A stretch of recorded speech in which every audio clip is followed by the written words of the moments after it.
Hi guys! Meron na naman akong tips na ibibigay sa inyo. Ito ay very helpful para sa paggawa ninyo ng content na magkaroon ng viral video.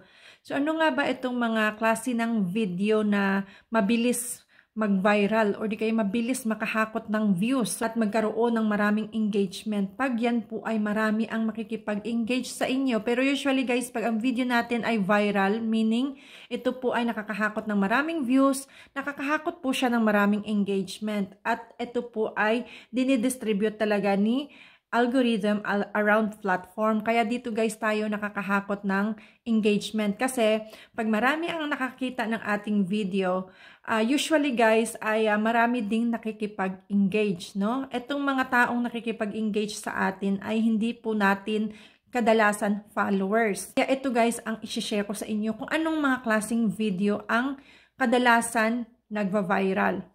So, unang-una dito guys, wag po tayong masyadong mag-focus sa paggawa ng content, no? Yun bang content mo very perfect? Kailangan mo talagang, kung dati ay, alam nyo kasi dito guys, sa platform, ay paiba-iba yung sistema, no? Na kung dati ay ang basihan sa paggawa ng content dito sa platform ay yung klase ng video na talagang may quality siya. Guys, ay based lamang sa Reels video ha. Ibahin natin ang long form video. Dito sa pagre-Reels, sa ngayon guys, ay talagang masasabi ko na hindi na natin talaga kailangan ng effort, ng maraming effort sa paggawa ng content. Kasi ang kadalasan ng mga klase ng video guys, ang nagba-viral dito ay walang ka-effort. Yung mga klase ng video guys, ang mabilis mag-viral.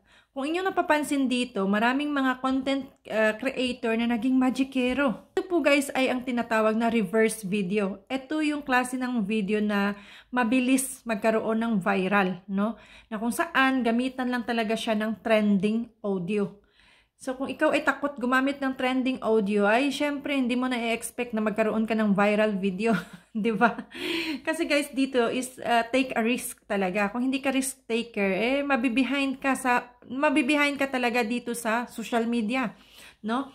So ngayon, ito guys ay hindi ko naman kayo pinipilit na talagang gagawin ninyo yan. Ayan po ay nakadepende pa rin sa inyo. Kayo pa rin ang masusunod kasi account nyo yan eh. Tapos kung anong mangyari sa account nyo, ako yung sisisihin nyo, di ba? Para sa akin ay ito ay sinishare ko lang sa inyo para naman na makatulong ako na kumbaga ay mapa-improve ninyo at magkaroon din kayo ng matikman man lang yung ano ba, yung viral, o di ba? At sa pag-viral ng video guys, take note, no? Pag ikaw po ay nagkaroon ng viral video, makakahakot ka ng maraming followers. So dito tayo nag-grow talaga. Kaya ito yung mga tips na binibigay ko sa inyo, ay yun yung based sa aking experience at ito din ay based din sa aking nakikita at na-analyze dito around platform. So ngayon, ayun nga ay yung una natin yung reverse video na kung saan ito yung mga magic tricks, no? Magic tricks na usong-uso dito sa pagre-reels.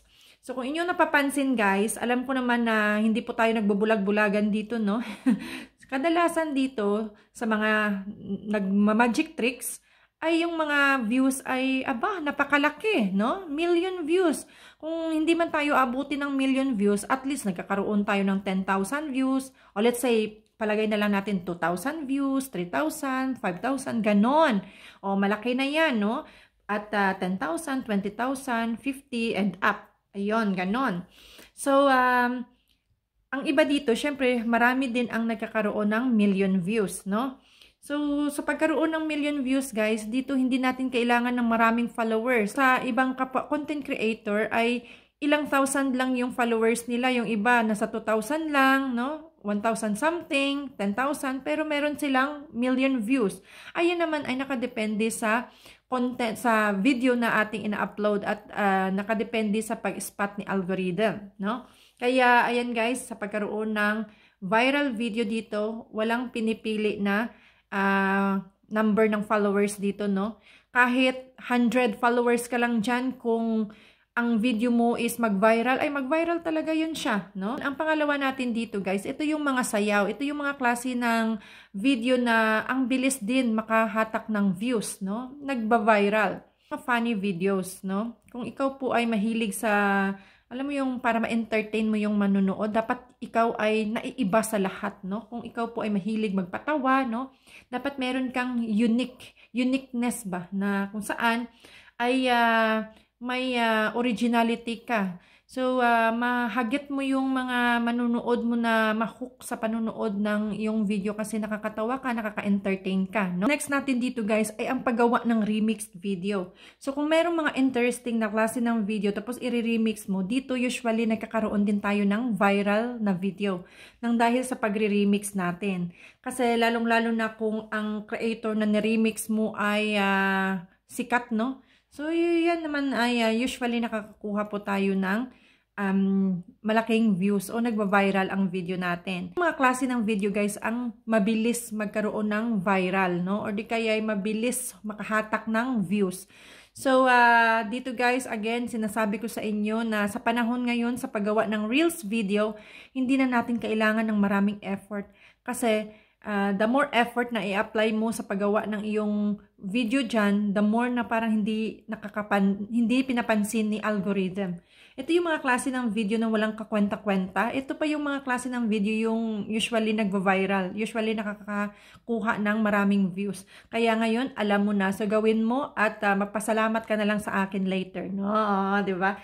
So, yun guys. At yun nga ay sabi ko, ibahin natin ang mga long videos. Kasi sa long videos guys, kailangan naman talaga natin ng good quality engaging. Ito talaga, iba na naman itong estilo sa long form video natin.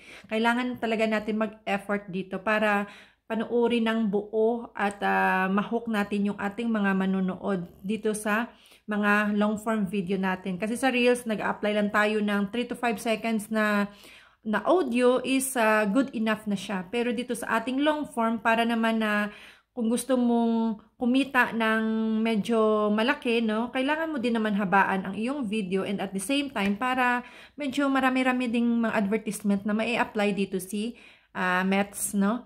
At yun nga sabi ko, para mahook sila na makikipag-engage sa panunood ng ating mga long-form video, ay talagang gumawa tayo ng magandang content. Merong quality at engaging po talaga siya. Kaya ibahin natin ito sa pagre-reels. Kaya yun lang guys at na-share ko lang sa inyo.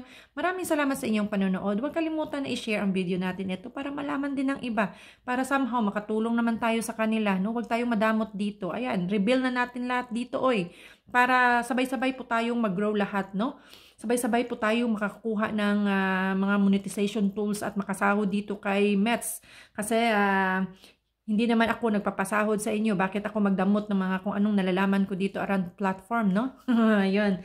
So, yun lamang guys. At huwag kalimutan na i-follow ako, Simply Rona, for more. Thank you for watching and see you in my next one. Bye!